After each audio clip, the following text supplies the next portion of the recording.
All right, ladies and gentlemen, the time is now 6:12. Today's date is February the 18th, 2026, and this is a special National Review Project Update community meeting, and it will now come to order. Madam Clerk, please call the roll. Councilmember Hines. Councilmember Kennedy. Councilmember Brownson.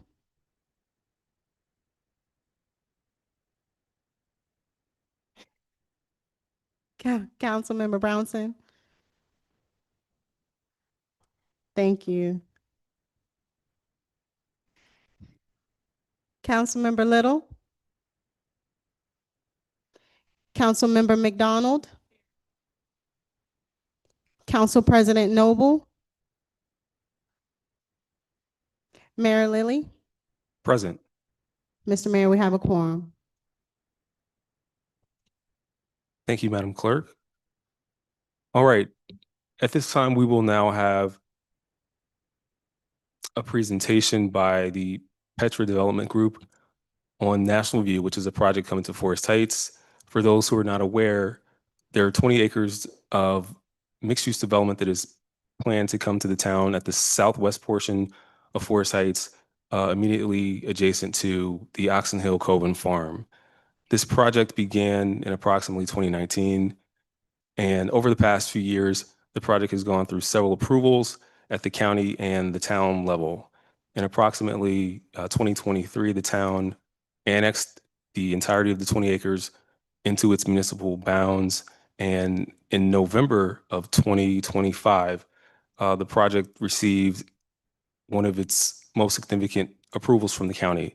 So today we have members of the project team here, Mr. Andrew Clayman, Mr. Tom Matea, and Ms. Tracy Scudder. They're going to give an overview of the project, showing some of the renderings and major project details. And then after that, we're going to open it up to questions and answers from the audience, members of the public. And then we'll conclude and hope that you'll be able to stay for our next regularly scheduled meeting that happens at 8 o'clock tonight. All right, at this time, I'll turn it over to the Petra team, and I believe it's going to be Andrew who's leading. Thank you, Mayor. It's a real pleasure to be back in front of the the council and the community of Forest Heights. 6.5 years is a long time. As the mayor alluded to, over the course of that, the property's gone through rezoning. It's gone through a number of concept preliminary designs. We've looked at everything from the soils and water and the structures and the aesthetics. And we've hit, as Mayor Lidley mentioned, a milestone in November of 25, which was the detailed site plan approval. So what that does for us is it sets up the design of which the regulatory agencies will then judge each and every component that gets built against. So it sets the standard for us. And it provides us with a guide on the size and shape and the expectations of what the development could be. We know that there'll be adjustments to it as it goes forward. That's to be expected. But at this stage, it really establishes what the design is. And as part of that, then sets up the framework for us to replat the land to match and then to begin to move forward with the development. So tonight, I'll walk you through what the design looks like, call out some of its key features, talk about some of the next steps, raise a couple of issues that we had addressed in the past, just as reminders, and then we'll get to questions. And I hope to be able to do this in an expeditious way. So if we could move on to the next slide, Mayor. So as we said, we have detailed site plan approval, and that was approved by the planning board. And I've got a couple of drawings that are coming up next, which will give you an overview. So if we could go to the next slide.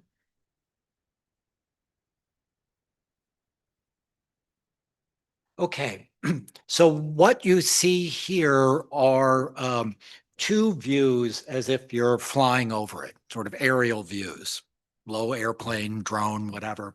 And mostly what they do is from these views is they look along what I will call the front or the public facing face of the buildings.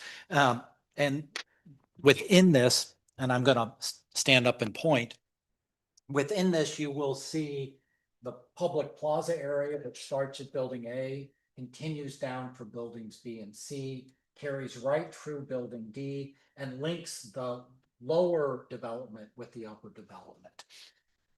That public plaza has an outdoor amphitheater. It has retail that's associated with it.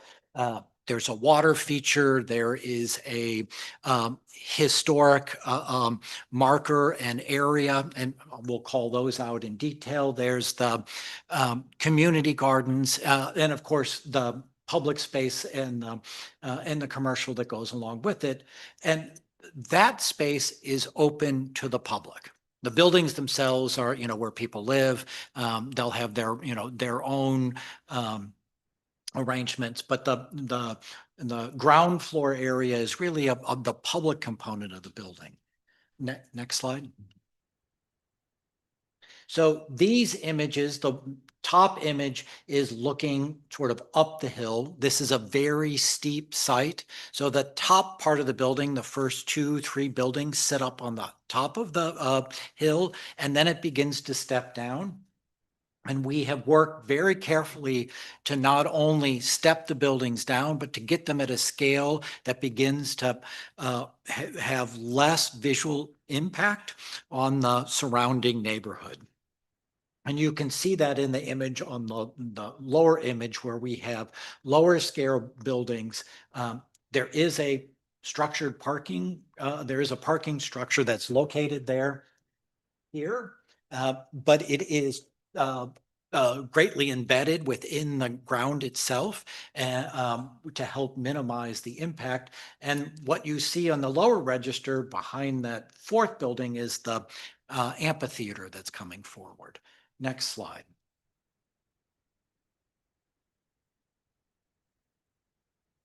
So just is a reminder for me, but is a bit of an update. We have 6 buildings here. The buildings are anticipated to be all rental units, some of which are standard multifamily, and some of which are age restricted. And the way in which those come forward is starting at the south end near the entry. Building A has 214 units. It's multifamily and it has ground floor retail. Building B and C are a little bit bigger, 361 and 435 each. And that doesn't necessarily mean that we'll build that many. That means that we're in the detailed site plan will allow up to that amount. The exact amount will come when the design is refined and the market is understood. So they could be a little bit less, but they will never be a bit more. Those have ground floor retail, with building C housing the location of the police substation. That substation was negotiated in as part of the annexation agreement at the request of the town, and it expands the capacity and housing for the police department. Building D, E, and F are all age restricted. I call them age restricted. We could call them senior, 55 and older, with building D having the ground floor retail and commercial. And that's the building that we had anticipated would have the daycare center. I should have noted it on here. Building B is the building where we anticipated and have designed in a commercial retail area for a grocery store. So those are in a grocery store, yes. So those are inherent in the program. These all have associated parking with it.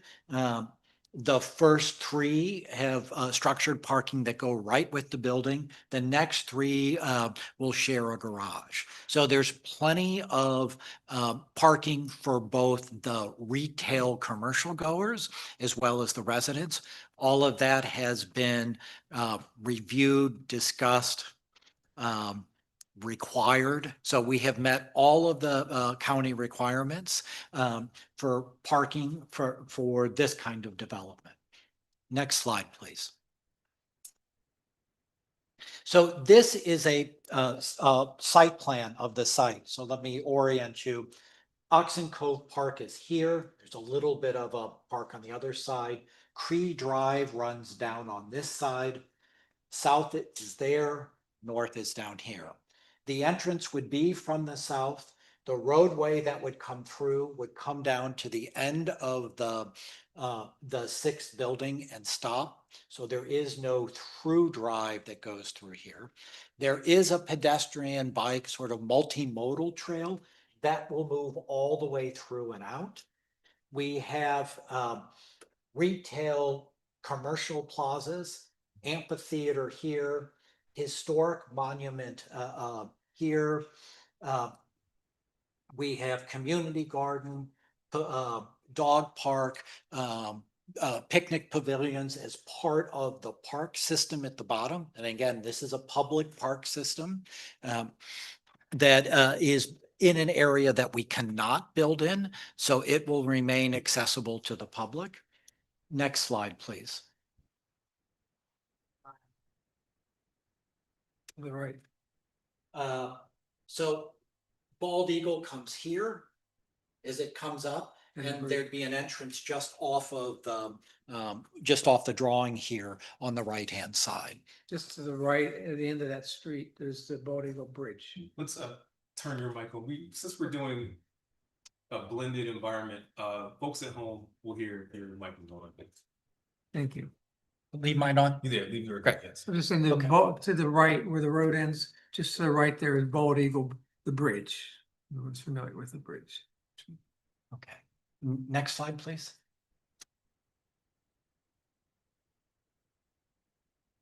Okay, so you said sleep. I'm gonna stand. You can see here, this is Bald Eagle. This is the entrance to Oxen Cove Park. There's a little bit of park on that side. Here's Creed Drive. In this case, what you see with this red line is the path connection, the kind of multimodal path that does connect through it. In this location here is the historic Butler House exhibit. And in this location here is the community garden. Next slide, please. So these are the architect's renderings. So the top two and the lower left are of the Butler House exhibit. And what we've done is we have created in the shape of the original Butler House, so in the footprint of the Butler House, a seating area with a two-tier sort of seating backdrop that wraps around it on two sides. So for teaching, for sitting, for just having coffee. To the left of it here will be a large kiosk with text on both sides, talking both about the Butler House on one side and the history of the area on the other. On the upper right here, there'll be a little plaque that describes the original Butler House and its location. And of course, you know, you will be occupying the space where the Butler House was. That was the intent. So we honor it well. These show, here's the kiosk, there's the seating. You can see it from above. Here's the seating as it comes around. The planting that goes with it has a dual purpose. It's both decorative and shading, and it's also part of the water capture, the stormwater management system. So all of these green spaces that come through have a double duty for us. In the lower right hand, we have some pictures of a typical community garden. This is a community garden which will be set up and will have its own administrative board and will be open to anyone in the community. So not just for National View residents, but for Forest Heights residents. Next slide, please. These two images, the upper and lower, are two views looking up the hill from the north to the south of the outdoor amphitheater. So this amphitheater does a couple of things for us. It connects the lower buildings to the upper buildings. It does it in a way in which there is a gentle sloping ramp system, which is a ramp system that meets all ADA requirements. So one can travel from one side of the site to the other without worry about steep steps or sort of difficult pathways. These are nice and wide. And it also sets up what is a very natural stage. So events, this can be programmed. Everything from civic events to concerts to anything that can be imagined. So there is a stage that's part of it. The Property Owners Association will have a program officer expressly connected to the programming of the stage. This is the way in which we see it. And this is part of that public space. The fenced in areas here are actually private green spaces for the buildings that go with it. So there is, for us, there is a combination always of public and private space. Next slide, please. So one of the issues that we were asked to address in the past, which I thought we should bring forward with the slides themselves, are some of the things that we have done to help create the sort of best practices from a public safety standpoint. So obviously we start with the police substation that's on site. That's always a good way to start from a safety standpoint, both physical safety and good response time. The site itself has been reviewed by the fire marshal for access and safety of all of the buildings. So there's a whole component of both building safety and that's inherent in the design review process. We have a vehicular entrance at the southern end of the site, which does not move all the way through the site. So this is a one entrance in, same entrance out again. There is an internal loop for the cars, but this is not necessarily a high traffic area, and this should not have a traffic burden on our adjacent neighbors in terms of people driving through their neighborhood to get to ours. Unless, of course, they're on roller skates or bicycles, in which case there's a pass system that they can go on. We have lighted public parking. We are looking at a gate and bollards at the north end of the trail to make sure that vehicles cannot mistakenly come up the pathway. We are following the county's best practices when it comes to the park safety components. And of course, maintenance of all of the property, including all of the public components, is part of what the project provides. So the building owners, the Property Owners Association covers the names. Next slide, please. Also, in in a presentation from about a year ago, we had talked about the impact of the site from a stormwater, runoff water standpoint. And at that time, we had our architects and engineers sort of work together to look at where the water is running now and where it will run when the project's completed. So the image on the left with all of that beautiful turquoise area and those little white arrows that point right down this line, this dark line that sort of backs up the property in Tree Drive. There's a stormwater drainage pipe there, and all of the site water runs off in that direction. When we're finished with the construction, when the construction is finished, there'll be a secondary, brand new stormwater line that runs down through the property this way. And this brown, tan, gold, whatever the color is when you see it, will all drain back towards the road. And only this little bit of turquoise will drain into the existing pipe. Our engineer said 73.5%, if I remember correctly, water that's currently draining into that stormwater pipe would be captured and rerouted. That's a 73.5%, if they're right, reduction in the amount of stormwater that's running through that pipe, which should alleviate any overflow problems that currently exist and provide a little bit more capacity. And I just wanted to bring that back around because I know that's an issue. The stormwater management is a large issue for the county, particularly because we flow into a major watershed. They want to make sure that whatever gets into the Potomac is clean. And they want to make sure that that we have done our best to capture and clean it on the way. So they're a difficult group to work with because they're very demanding. And you know, all I can say is thankfully we have good engineers because we've made it through. So our plans have been approved. They exceed the standards that have been put down. So we're in good shape. Next slide, please.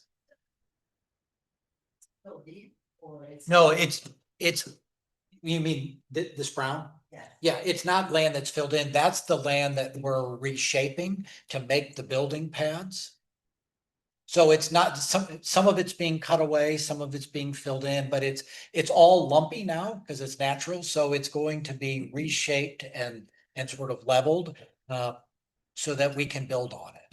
And I might add, the purpose of the slide on the left side, the turquoise color is the unmanaged stormwater runoff today. It runs over the land when it rains. On the right-hand side, that brown area is now captured and managed in our new system. It will not run off and leave the site. It's a big graphic. So we wanted to graphically show the difference. It's dramatic. It's 73% change. We're capturing the water on the brown area. Capturing and treating. I mean, I think the treating is a good part because what water does get released, which goes back into the larger water system, goes in clean. And slow. No, some of those trees are going to come down. We're going to leave as many as possible. So when you look at this, you know, there are trees in here. There are trees along the back. We are putting new trees in. So everything that goes in new is also part of this, you know, the capture. And the trees there, the treat areas are not shown, but they are also treated from stormwater management. This is to show the area of stormwater management, not treated on the left and treated on the right, but not to show it. There are planting areas and tree areas in that brown area. It just means that we've figured out ways to capture and clean the water and put it into the line that's going this way as opposed to the one that's there. Okay, next slide, please. Okay, so what are the next steps for us now that we have our DSP approved? In the approval process, there were conditions of approval. We have to pick up those conditions, change the drawings to match them, and resubmit. We then take the the survey of the property, replat it to match the detailed site plan, and that gets submitted. And it gets reviewed and there's comments and it comes back. There's a bit of back and forth.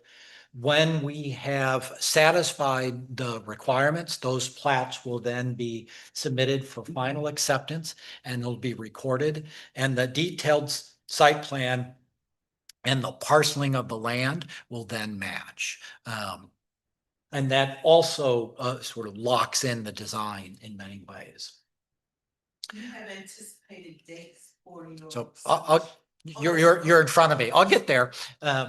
So after that, the plats are accepted and recorded, then there's a process of actually working out all of the site design, all of the changes, all of the little details that it goes through.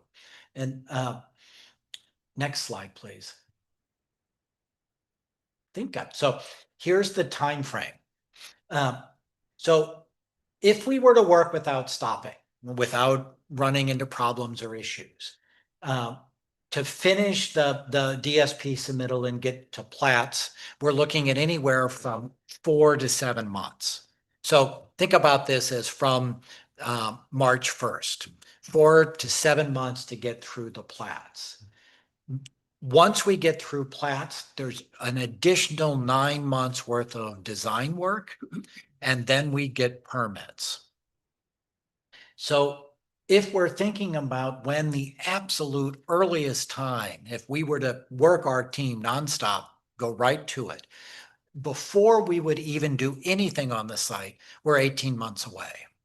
So plenty of time to talk through construction and construction issues once we know a little bit more from the design, plenty of time to talk through site logistics, work with the leadership of Forest Heights to make sure that the trucks are going and that they're coming and going at the right time and that they're not going in places where they shouldn't, and that, to work out all of the details, a year and a half. And that's if we work nonstop. There are some additional considerations. The first of which is that the regulatory agencies may not like what our initial approach is. They may want us to do things differently, and there's a back and forth that goes with that. That adds time. There's also the business side of things, which is how do you get the buildings financed? How do you get all of that lined up? Do you need to update studies? Do the studies suggest we need to change building, a building articulation? So there are a number of things that will likely slow this down a little bit. So we're looking at probably 18 to 24 months, probably closer to the 24 months range before we're ready to go out and cut any trees or dig up any dirt. So we'll be back in front of you at least once, if not 2 or 3 more times between now and when we start, because I'm sure you'll have questions and we're going to want to hear your concerns. Next slide, please. To this slide right here real quick, will there be a project management schedule? Eventually there will be. When we have building permits in place, when we know what we're going to do and we've lined up a construction contractor to start, there'll be a definitive schedule. And at that point, it will be a tight schedule and it'll say, we're going to do this during this period and this during that period. And we'll be able to explain that in detail well in advance of it being finalized. Is there a specific question you have inside that question? I mean, No, because I know from just looking, I guess, understanding project management, that there's a schedule, and within that schedule, there are, I guess, deadlines and things of that nature that you have to meet. So, and then I also want to know if there was any communication that needed to come to the residents about the schedule, if there's anything that they should be concerned about, alerted about, things of that nature. Absolutely. And in fact, if we talk about the the horizontal construction, not the buildings themselves, but the, just moving the dirt around and getting things ready. One of the things that will happen earlier in the process, not at the beginning, but, let's say at the end of the first third of that, would be the laying of the infrastructure. So that's water, sewer, and electric for this project. Those are the big ones. And water and sewer comes in on one side of the project, goes out on the other.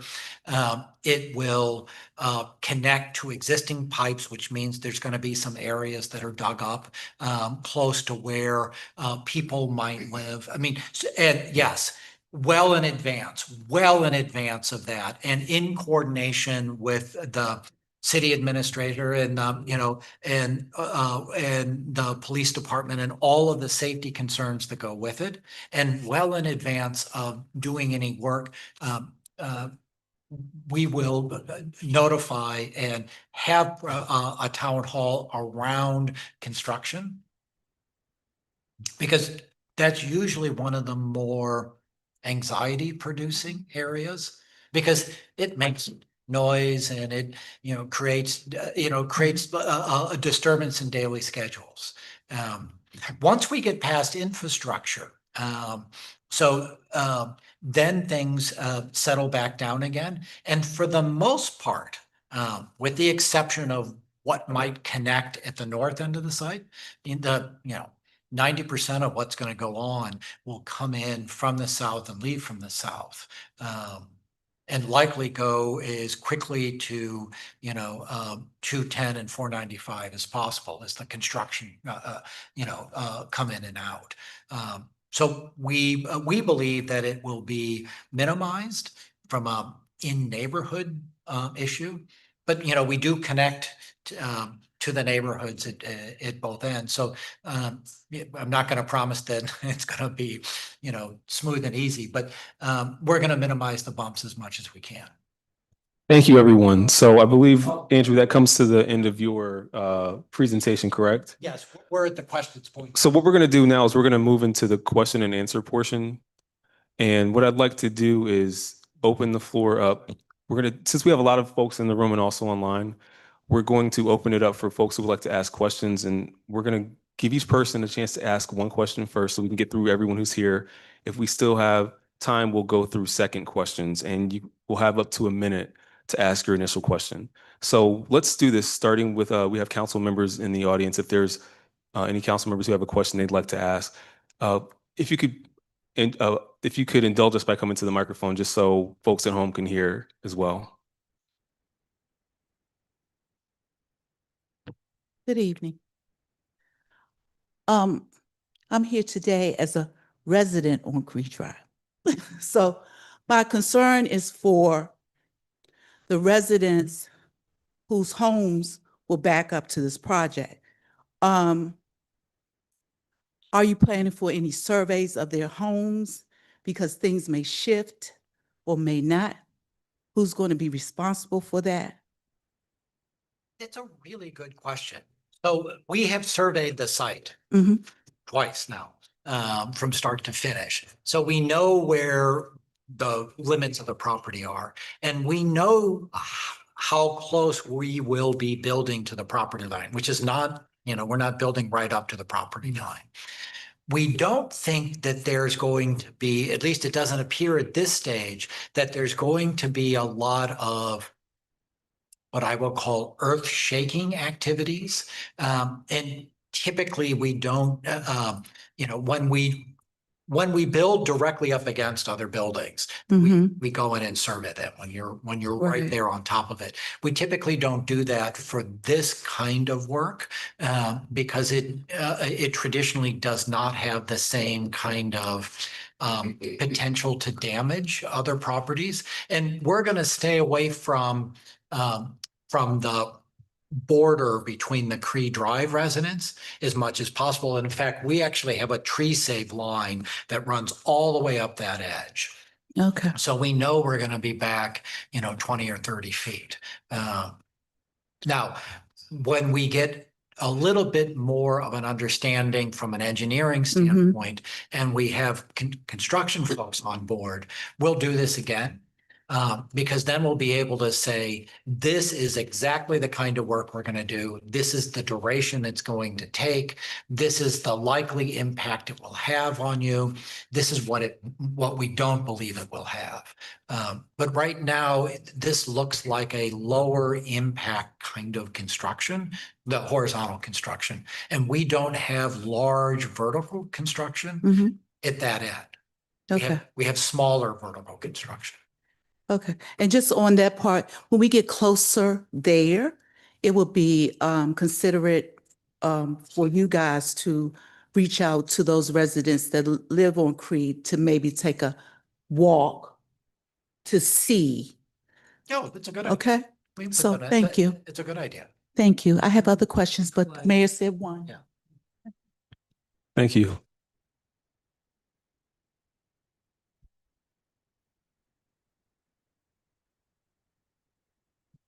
Okay, my question is that when you come, and you said that there's gonna be a connection down Seneca into the bike trail or walking trail or skateboard trail. How far off Seneca will that trail connect? How far in will that trail be to Seneca? So right now that the trail comes all the way down and connects into Seneca, where Seneca hits the park. So Seneca Drive comes all the way down and it seems to stop almost at the national park area. The connection would come in down at the national park end. No, I'm trying to figure out where's the national park.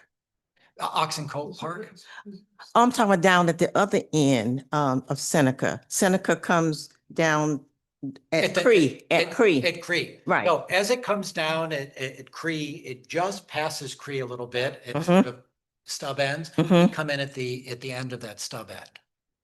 So my point is, how far from the property is the trail gonna be up to where the activities are? So From Seneca and Cree, how far will a person have to walk in order to get to the plaza? oh, now, okay, that I can't answer, but I can send an answer in because that's just a question of measurement. So you want to know how far it is from from where the trail starts that National View is putting in up to the plaza at National View. Yes. Okay, I can come back with the distance for you. I'm sorry, I don't have that off the top of my head, but I'll get you an answer for that. Okay, I have another question, but I'm only one right now. Thank you. Thank you. Question. I would like to alternate because we have some folks online, but council member come forward. Just wanted to make sure we have the ability to bring their audio into the room. I just have one quick question. Jamila McDonald, Ward 1. I'm here in the town of Forest Heights. Thank you all for coming. I have one quick question about, you said something about regulatory issues beforehand. So what do you anticipate, I guess, those regulatory issues would be? Because you've already addressed, I guess, the ones that came from the county. Right. So- So we've addressed the ones that have come from the county through the detailed site plan. So in this case, the detailed site plan is like the biggest picture, the most detailed large picture. When we come back and do engineering work, it will be this wall is this thick and it has so many rebars and it goes this big. So it's, it is literally the construction details. And there's a different, there's a different level of review that goes with it. So they may look at it and say, we want you to use slightly larger rebars instead of the smaller ones you guys have been asking for. It's those kinds of issues.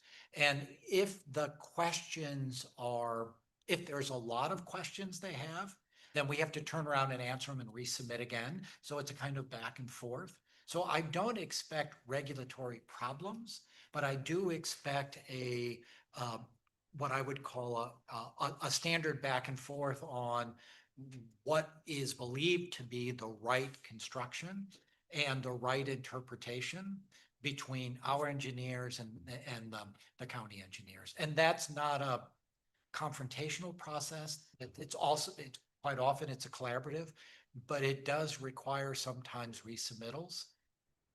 And we just have to accept that as part of the process. So we're not anticipating issues, but we are expecting the collaboration to add time. Thank you. So now we're going to move to questions from residents. If you have a question, I would ask that you come to the podium and you'll have up to a minute to ask your question, and then we're going to move to an online member and we'll alternate so that we are balancing those in the room and those online. Good evening, everyone. My name is James Ware, and I'm a longtime resident of Forest Heights here.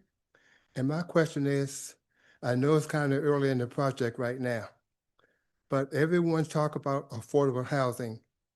But when the project gets finished, what you consider affordable housing, it seems like it'd be out of reach for the average person. So are you taking that consideration when you're doing your planning and everything?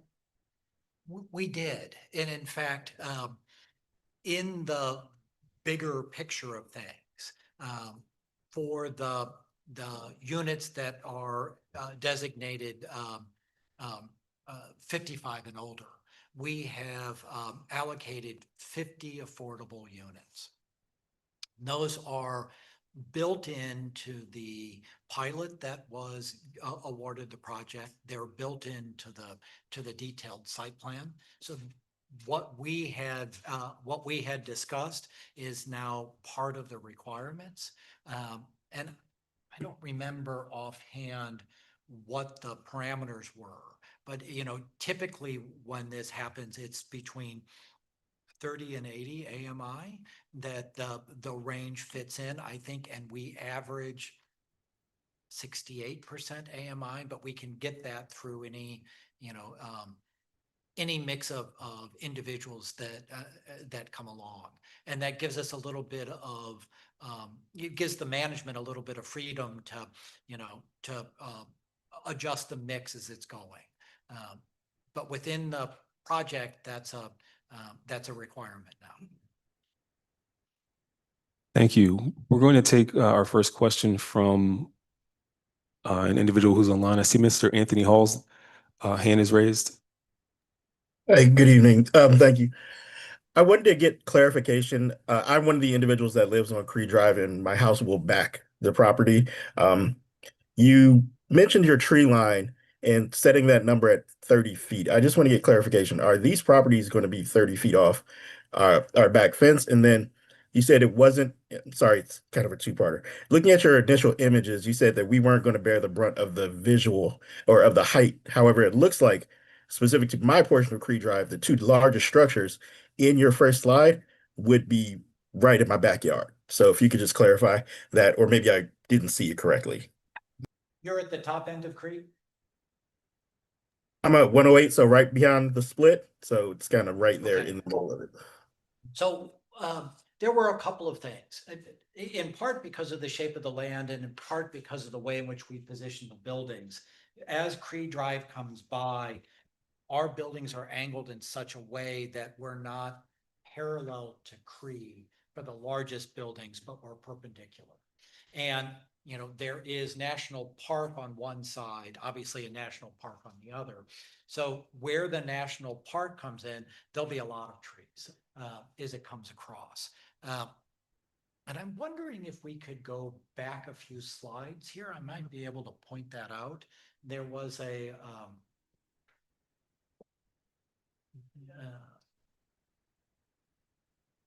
nope, that was it. Come forward. Yeah. So there's tree, there's a big area in here that has trees in it, and of course the national park, and you can see those buildings are rotated as far away as possible. We're hoping that that you'll get views on either side. But these come out of the ground a little bit, you're going to see them. For the buildings that are here, particularly the last two, we've done a couple of things. So those buildings are no larger than 5 floors. We pulled all of the structured parking out from them, and we stepped them down the hillside. So I can take a look at the at the distance between property line and building line, and come back to you on that. Let's put a note to that. And we can measure it and see.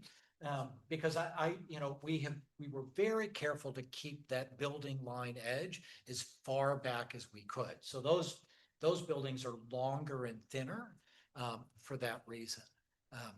This was a comment that had come up about a year or so ago, and we had the opportunity to adjust building shape with the engineers. So we kept these comments in mind as we move forward.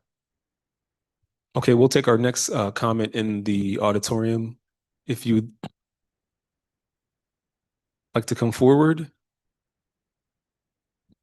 My name is Gert Savoy. I too am a longtime resident of Forest Heights. And I'm also a distant relative of the Butlers. So my question focuses on the what's going on with the Butler remains. And since it is a historic site, I understand that the Historical Society has requested that an archaeological study and artifacts search be done in that area. Do you know what's going on with that and whether that is ongoing? Or I understand the time frame extends until this summer to Yep, finish. I do know what's going on with that, and I'm happy to answer that question. So we did we had an archaeologist come out and examine the site, collect artifacts, and has written a report. The building right now is in ruins. Yes. We are in the very last stages of getting a permit to dismantle the ruins and set them aside. And the last stage of the historic preservation, the archaeologist work, will take place once that permit's granted. So the construction folks will come in, they'll pull back the top of the building so that there's no danger to the archaeologist.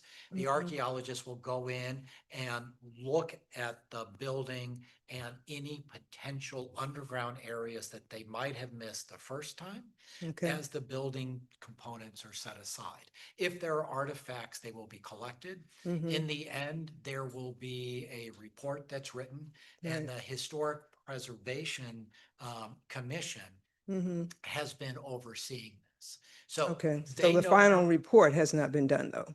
the final report has not been done because we have one more step to do.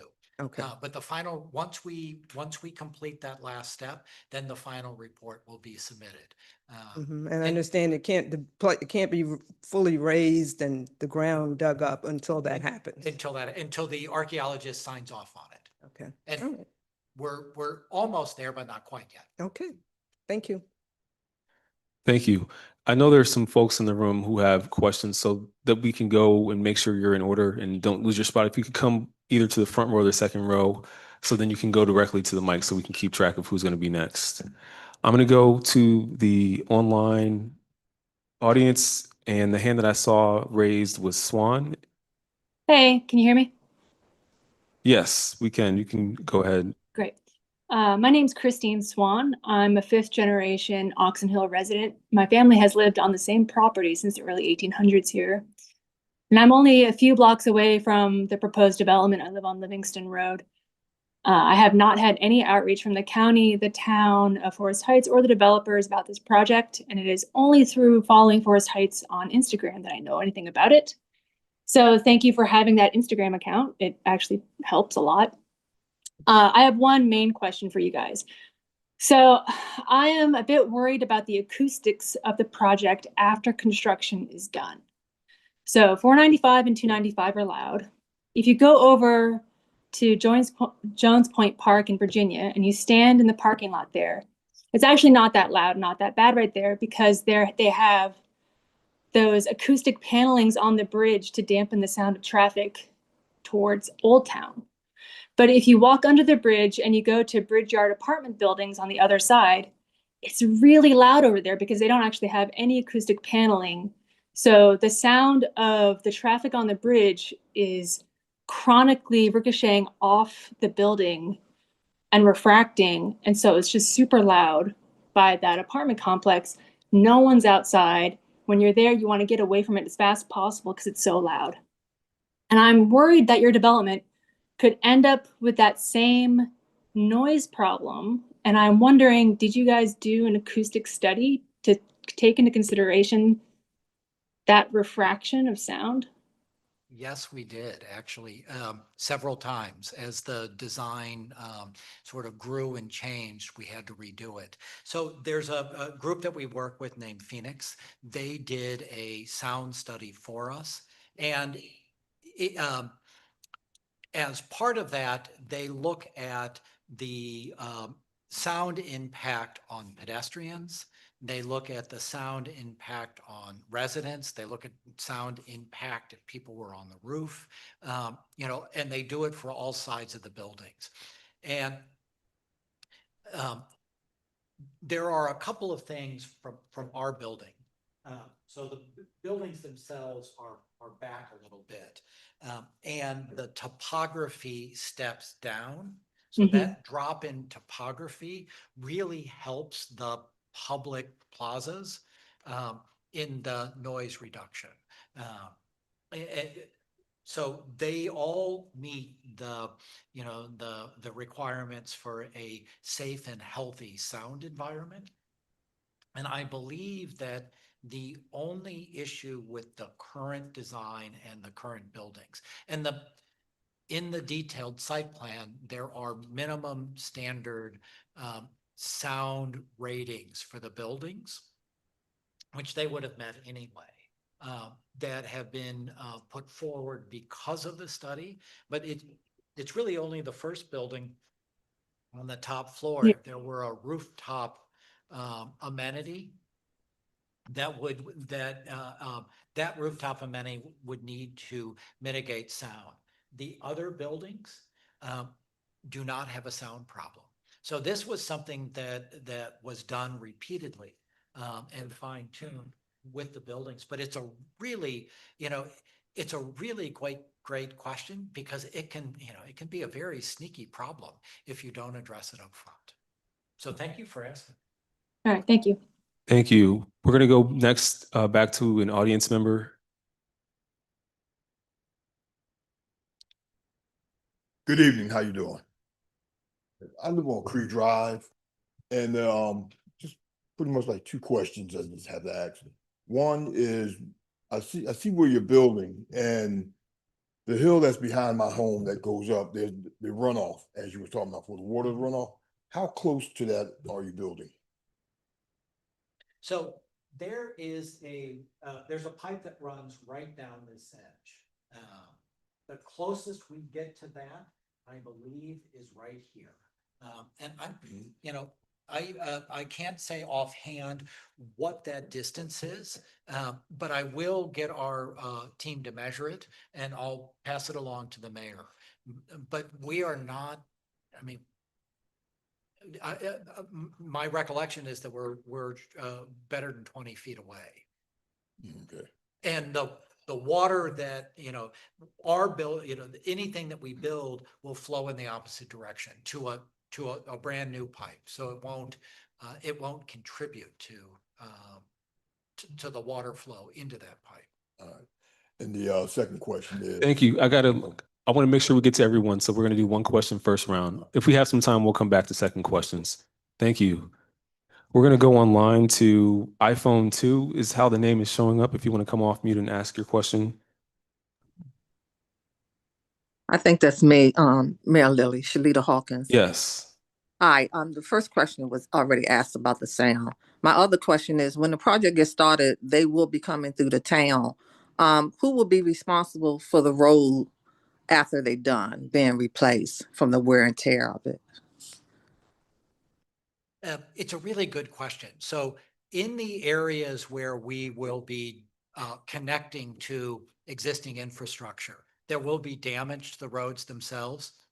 the construction group will, I mean, that will be part of the construction contract. They'll repair anything we damage. They're required to keep the roads clean, come back in and sweep them, make sure that there's no storm runoff. It happens periodically, but they have to go back and clean it up. So that's all part of the negotiation that the developer will have with the general contractor for the horizontal construction. It's not likely, with the exception of of what might be connected here at the north end, everything else will come in and out along Oxon Hill Road from the south end. Yeah. Yeah, there just wouldn't be a need to go into the, to the residential part of the community, except for the connection at the north end. And the repair of the damage that happens should be localized to that area between sort of Cree and the end of Seneca. But all of that would be the responsibility of the contractor. And if damage occurred because of their trucks, then they'd be responsible for correcting it. And I just want to add on to that, just for full transparency, although vehicles will not be driving through the site, in order to finish a trail, if one happens to be built there, they will need to come up to that site from the town side. And that's what will need to be managed for the hours that the trucks or vehicles are there and traffic impacts and things like that. Yeah. Correct. Absolutely. Mm-hmm. Okay, we're going to go to our next comment online. Looks like Miss Denise Dixon. You can come off mute and ask your one question. Hello, thank you, Mayor.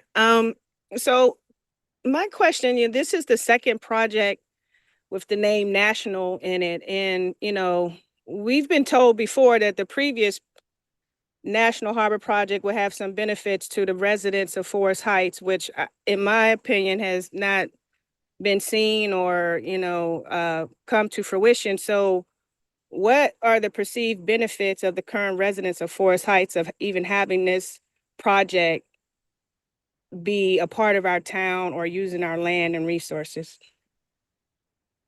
Well, I can think of a number, and you can decide whether or not they're their benefits. So as the project moves forward, there's obvious increase to tax. So there's tax benefits. There's the revenue that Forest Heights would receive from it. The project itself, because it's adding people to the system, is driving an upgrade in the sewer system. And in fact, the National View project has been working with the WSSC folks for an increased pump station and the components that go with it. It is something that National View as a project would need to contribute to, right? So part of those upgrades are being paid for by National View because they will be servicing National View folks. But my understanding is that system's also at its limits at the moment. So those are two larger tangibles.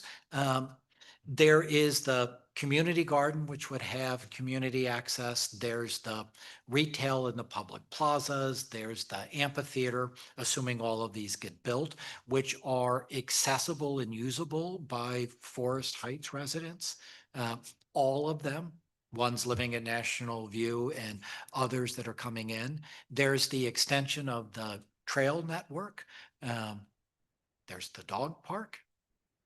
So there are some, yeah, you could say the bikes. So there are some physical spaces. There's some, there's dollars generated for the community. There's infrastructure improvements that come with this. And of course, nothing that gets built on site is being paid for by Forest Heights. So all of that comes without direct cost. Some inconvenience during its construction, but without direct cost. Okay, we'll go to our next question in audience, and I see who's next up. Okay. And I'll go to you next, and I'll go to the young lady behind you. Hi, Erica Sanders, resident of Forest Heights. I was curious about the structure, the plan structure of the buildings. Based on, I think, the initial diagrams where you have building A, B, C, D and showing the illustration of the buildings. Are these high rises, low rises? I know you mentioned one had 5 floors, but what's the tallest building that would be in that area? If we could go back to the first graphics, the one in Yeah, front of that this, one. the one previous. This one. Okay. So you can see as it comes through, these two are the tallest ones. These are high rises. How many And floors? I think we are looking at 22 and 24 floors, although they're at the same height. Okay. It's just because this one steps down. Now, I think this one can be as tall as 18 floors. This one is no taller than 12, and these are no taller than 5. Okay. So there are the potential for some high rise, and but the ones that are closest to Cree are the standard 4 or 5 stories over a slab at grade. And that is if we build to the maximum allowable height. It's possible there could be a couple of floors smaller, but it's not likely, it's not possible they could be taller. Okay. Thank you. Okay. Thank you. Next, we'll go online to Ms. Caress. Hello, I had some questions just about the commercial development of the site. My first question, they're all pertaining to the same thing about just restrictions. Will there be restrictions on the development, like i.e. for like tobacco stores, liquor stores, and also I've seen plans for a hotel being developed, and I just was curious about that. And if this is residential space for residents are paying these, we're benefiting from property taxes from residents, or if it's all commercial taxes that we're getting reaping the rewards from. Okay, a couple of questions, but because these are rental buildings, the rental buildings pay taxes as well as the commercial space. So from that standpoint, the residents themselves will, they won't pay property taxes because they're renting. The buildings pay those. The commercial space will, pay the typical commercial taxes. There are restrictions on use. I do know that if, for example, that if we put in a grocery store, there can't be a liquor component that goes with it. We have been looking at this as grocery, daycare, likely restaurants, but we don't quite know yet what the other retail might be that's coming in. We know folks call and inquire, but retail's kind of a funny animal. Until you have a space, you don't really get people lining up to take a look at it. So it's our understanding is that it's likely that the buildings will go up before the retail is actually rented, even though there might be inquiries into it. So don't know exactly what kind of commercial as it comes through, but we would be looking for commercial space that would be an addition to the residential community, not in opposition to it. Thank you. Hi, I'm Tina McDowell. I'm on Black Hawk Drive. Could you go to the slide after this one, please? I'm trying to get oriented to the heights of the building as other people are. Could you point, is there anywhere you can see the dead end on any of these maps of Black Hawk? Can you tell from that? It sort of looked arbitrary. Okay, so how about the map that you had overhead that was up there the longest? Okay, so that's the one as we go through it. No, keep going. It's the little gray one with the white buildings. Yeah, there we go. So that one, I think, sorry, it's not oriented.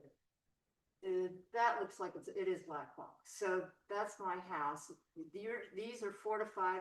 So these are 4 to 5 floors. So you'll be able to look past. Okay, and so these are, and then it steps up Here, there might be 18 floors, up here 20-ish floors. Yes. Okay. Okay. And the trees, well, that was one question, sorry. So you're gonna get trees all along back here. All of this is trees. You will get tree planting. There's a tree edge, we say here, plus the national park. Thank you. It's good to have so many folks in the building and online asking questions to get as much information as possible about concerns, and also hopefully get information to this team about improvements that can be made to accommodate the residents and to make the project something that adds to the community. Now we are back to in person. Am I correct? I've got a couple folks who have second questions, so come on. Yep, there Hi, you go. Cynthia, Arapahoe Tourist. I heard you say that there will be a loop into, and you have to come back around and go back out the same way to get in and out of the development. Am I correct? That's correct. And where does that loop start? Okay. So not actually a loop. The So you, Yeah, the entrance comes in here. There's. what The street? entrance What street comes is in here. There's parking. There's an access road behind. So if you come into the parking, you come back out the same way. I should have said it a different way. Is it Bald Eagle is where it starts? Bald Eagle is here. And that's the only way in and out? That's the only way to, Okay. Bald Eagle is the only way to get to the entrance. Oh, well, Bald Eagle was also gonna be used as a possible access for emergency routes. It runs right next to the farm. No, Isn't that Bald Eagle Road there that has the bollard, you call it, in front of it right now? no, what I was talking about was, we have a continuation of the, pedestrian, walkway and trail, which comes down here.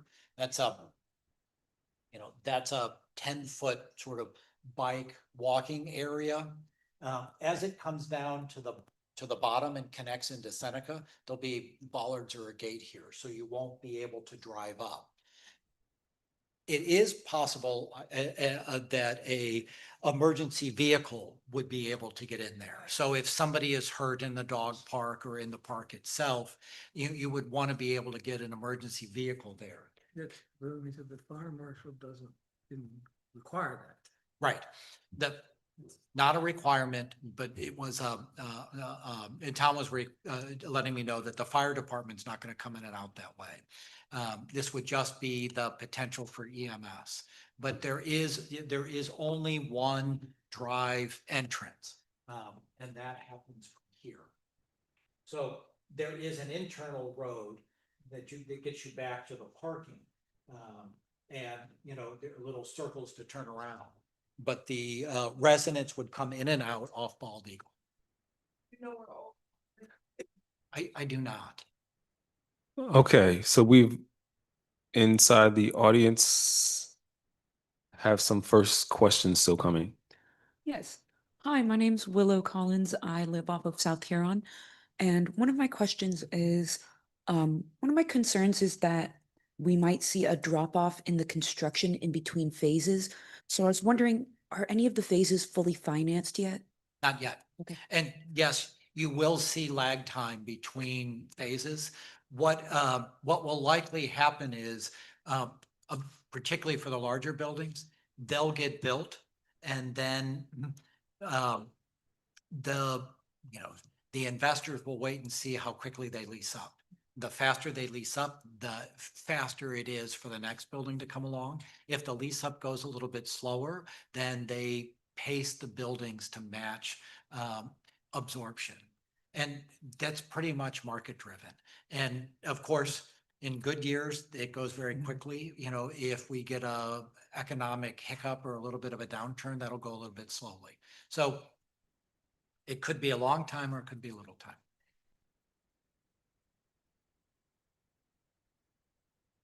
There are a few questions that came in from residents who submitted.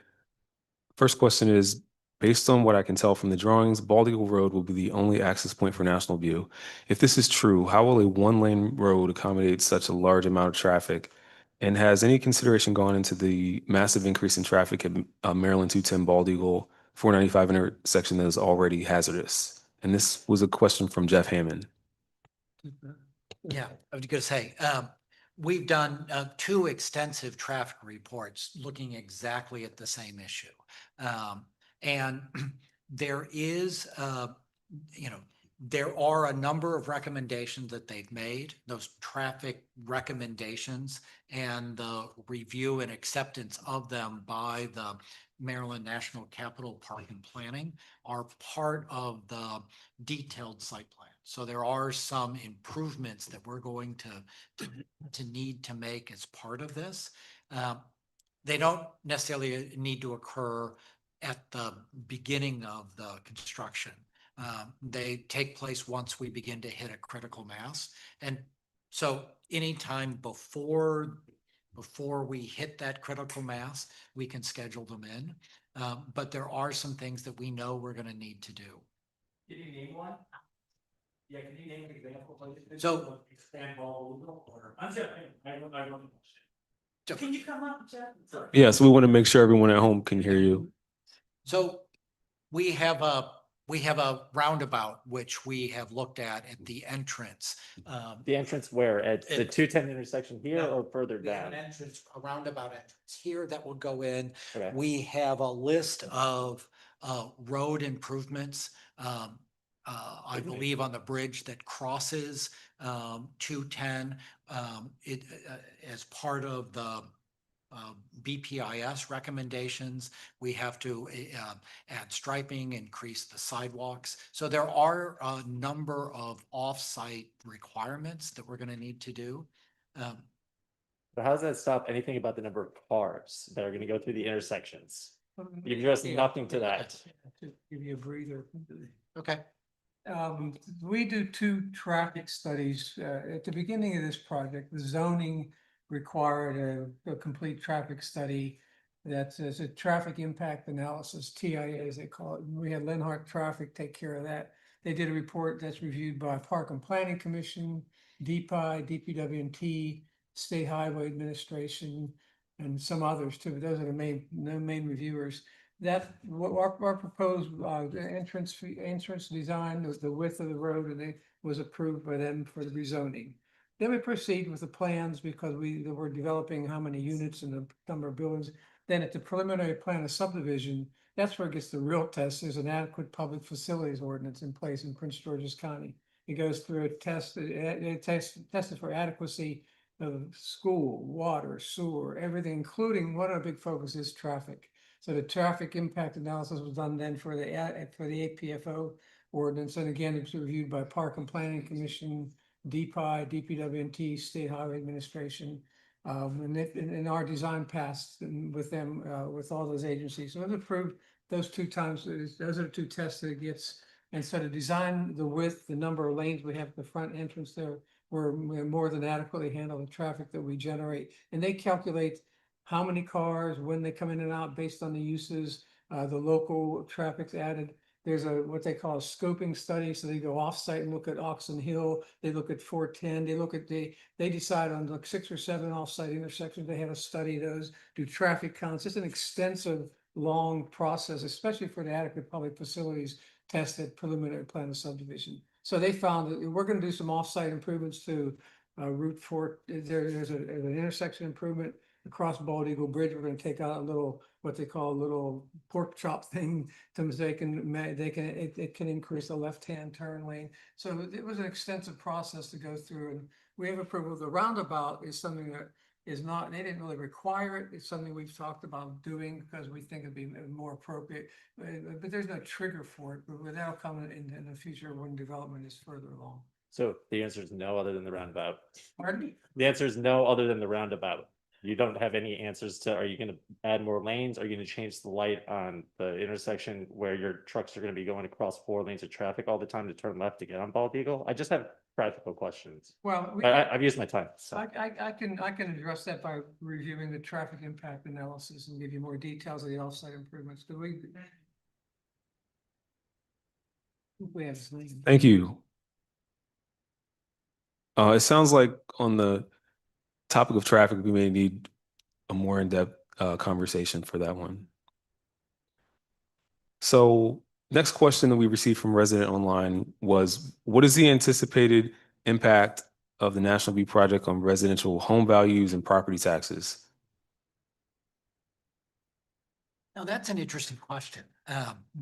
As it comes through, one of the things that we did not do was look at the impact that this project would have on residents from a tax standpoint.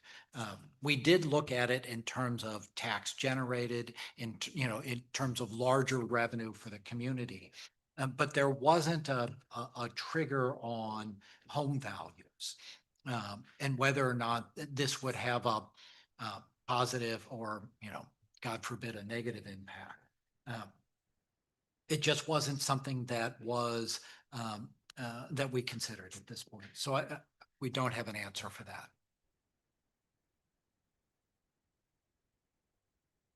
Will there be any tax relief afforded to town residents if property values increase drastically? Well, I have to say, I think that's for the guy at the other end of the table. At this point, we don't have control over taxes. Yeah, that's it's a question that can be answered or determined at a later time, but it's a good one. So we'll have it on the record and be looking into a comprehensive answer on that one. The last one may also be a town question. What monetary incentives or equivalents are being offered to the developers of the project?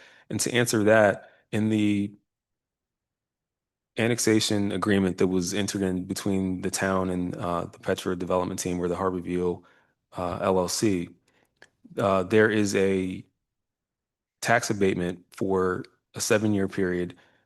And 1 year after each building receives its use and occupancy license, then that building will be reassessed and then it will go onto the tax rolls of the town. So there's an initial period where the taxes on the property are forgiven.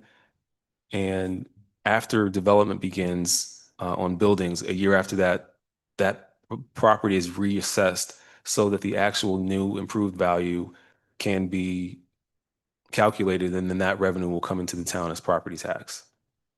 So the easy way to answer that is it's two-part. As the land is vacant, there's a period outlined for the land to be taxed very low.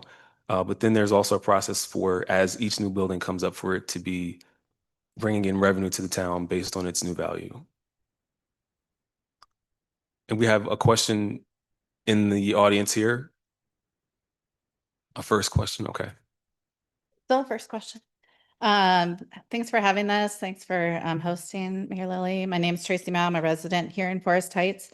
I did want to just add that I thought the stormwater visualization was a little disingenuous because those trees do provide services for stormwater. They're kind of the original stormwater treatment plants. The thing I wanted to just address today is I had kind of been throughout this or following this project since I moved in or just after during the zoning process. And then just today I started Googling Petra development to see kind of what's new. And I saw that there was substantial settlements with DC, both for discriminatory practices, as well as a large amount of violations and fines. We're talking like 500 of them. And then for buildings like the Madison, where there wasn't security, it was covered in the Washington Post in 2023. I just wanted you to, give you an opportunity to talk about that and that kind of example of behavior and how that will be different here in Forest Heights. Thanks. Okay, thank you for the question. This project is different than the projects in DC. A different team, different intent. I can't speak to those. Petra no longer owns any of those properties. They've all been sold. The management of it was in transition when the issues arose. But this is not a condition that affects either of the Prince George's projects that we have. Different team, different investors, different projects altogether. So same development company. I have just a few questions from folks in the chat who have not asked a question yet. They're different than some of the questions that have been asked, so I'll just go to those. How will the illumination affect the surrounding area? Anticipated sound decibels, how will this all affect the Forest Heights community? That's from Lashima. So there are two parts of that. There's the sound issue and there's the light issue. So the sound issue, I think, was addressed for us in the, in the sound studies. I don't think you're going to see an increase in noise generated by the buildings themselves. The issue of light is a different story because you will have buildings that, have windows with lights on and they'll be taller. The buildings themselves are clearly in a migratory flight paths. It is not our intent to light up the sky with them. But we do know that that the residents that will be living there, do have the right to keep their windows open and look out if they want. So there will be there will be an increase in light. I don't know how to compare it. I when you think about let's say MGM or the National Harbor areas, the amount of commercial space at National Harbor and the events they have are much brighter. Same with the MGM. But it will be similar to what you see in high-rise buildings in Alexandria, I would think, when you look across the water. So there will be an increase in light from the high-rise buildings. Next online question, how will this affect the topography directly behind Cree Drive? This was from Carla. So the topography directly behind Cree Drive won't change because we do have trees that are being saved within that section. So that land won't change. As you get closer to the development, the topography will change. The general flow of water from south to north stays the same. The bulk of it right now is going into a natural valley between Cree Drive and the National View property. That's going to be rechanneled.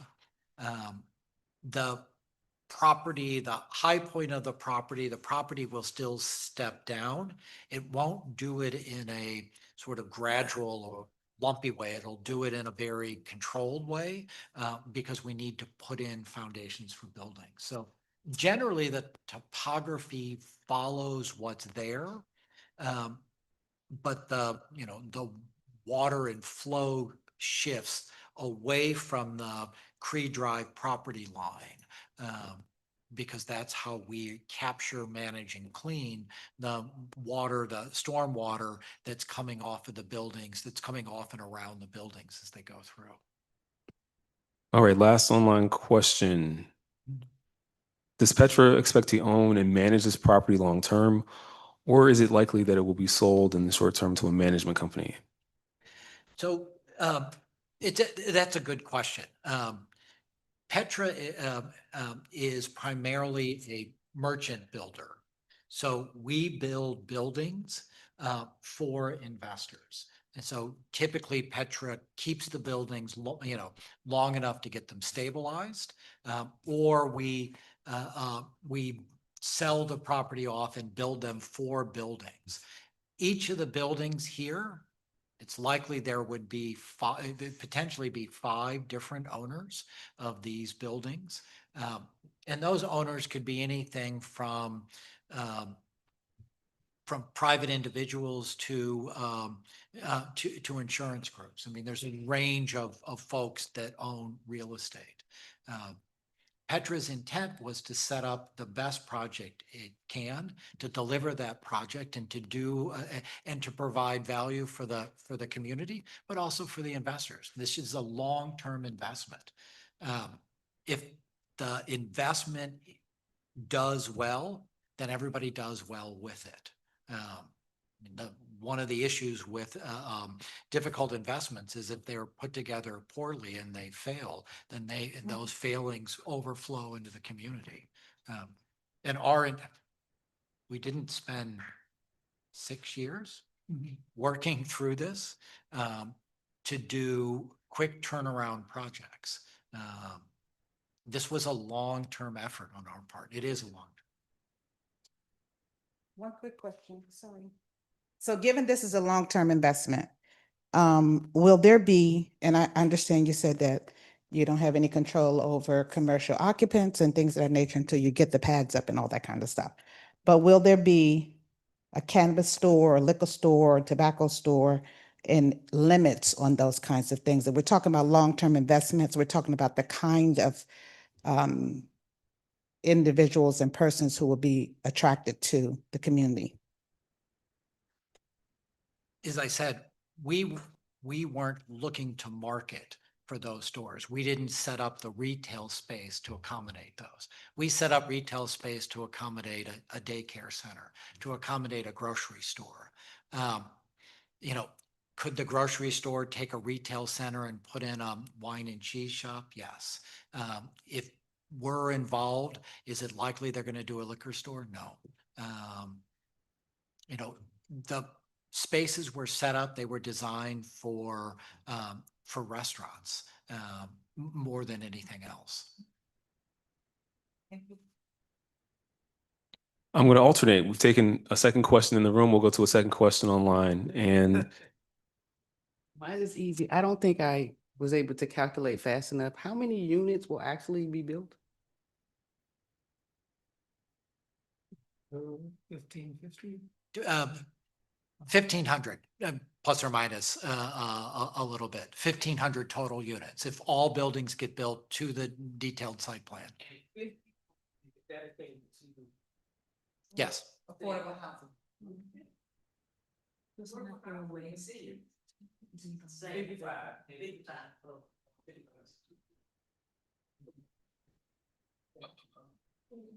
okay, we're going to do the last two online and then we'll conclude, which will give us time to reconfigure the room and do our 8 p.m. Normal town meeting. So I'm going to go to Swan is online. Okay, thanks. So I know that you guys are planning to do that trail on Seneca Drive, but I did hear some hesitancy that you guys said if it gets built, if. I know you're planning, but there's an if there. And I just want to stress, it is critically important that the community have a way to actually connect to this development. You look at National Harbor, they built a fence around the entire thing so no one in the neighborhoods around it can walk into it, and it is just so offensive. So can you guys commit that you will build that connection off of Seneca Drive? I apologize if I used the word if. I should have said when it gets built. The connection off of Seneca Drive is part of the detailed site plan. It is a requirement. We are planning on it. There will be no fence that surrounds the property. There'll be access. Thank you. And from the town's perspective, that was very important. We saw how an entire community was cut off from a parcel of land that used to be accessible to them, and they only have one way in and out. It doesn't set the right tone to build a wall between residents who spent decades living in a community and something that's coming that's supposed to be a benefit. It sets the wrong tone. And so, although I know everyone's not on board is not on board necessarily with National View, or maybe they would build it somewhere else. Since it is coming to the town, we want to make sure that it's inclusive to people who live in the town in the existing portions. The town's been here for 76 years. And as we've heard tonight, some families have remained here through many generations, and we want them to be able to do that in the next phases of Forest Heights. Okay, I'll take the last question from Anthony Hall online. Hey, thanks. I guess to that point, is there a commitment that this is actually going to be considered Forest Heights, or will it be rebranded to Upsell in a different way? And I don't know if you can answer this. I saw projections that construction is supposed to last until 2037. Is that accurate? I'll take your two questions in order. So we we are happy to be part of Forest Heights. We signed the annexation agreement to that end. National View will be National View. The location will be Forest Heights. We're not changing anything. I'm not sure where 2037 came from. I do know that when we put together the pilot agreement, we gave ourselves absolutely as much time as we possibly could, knowing that one can never predict the economy or who's running the government or whether or not there's a good time or a bad time. So you want to make sure that the incentives that the state put forward are in a way in which it will do the project, do right by the project, and the project can do right by it. So, at this point, 2037 is a long way off. I don't see us taking that. I don't see the project taking that long. But that's, I'm worried about the next 24 months, to be honest.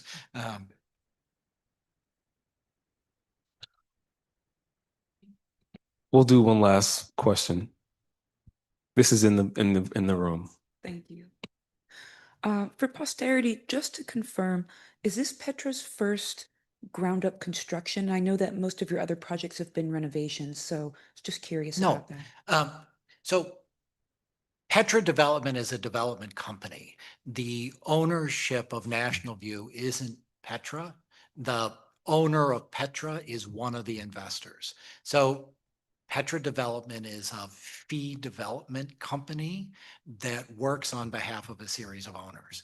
Now, we built 3 ground-up buildings in DC. We have a large parcel of land in Texas. There's a number of other developments that Petra has done, but it's not the first ground up.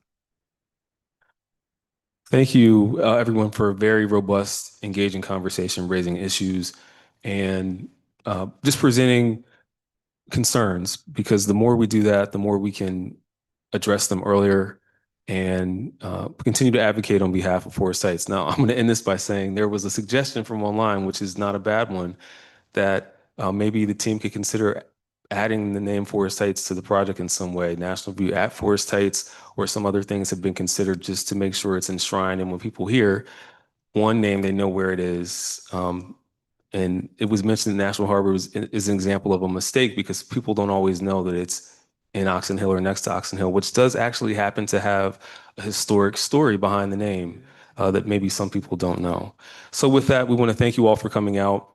This is going to be an ongoing conversation. And so we hope that you'll continue to jump into meetings, send questions as you have them, and join us for the upcoming opportunities to engage around not only this project, but around the future of Forest Heights, how we shape it to be what we want it to be. And we do that with your feedback and your input. So thank you for being here tonight and taking time out. And since this meeting was officially called to order, the time is now 7:44 and this meeting is adjourned. Join us at 8 o'clock for our regularly scheduled town meeting. Thank you.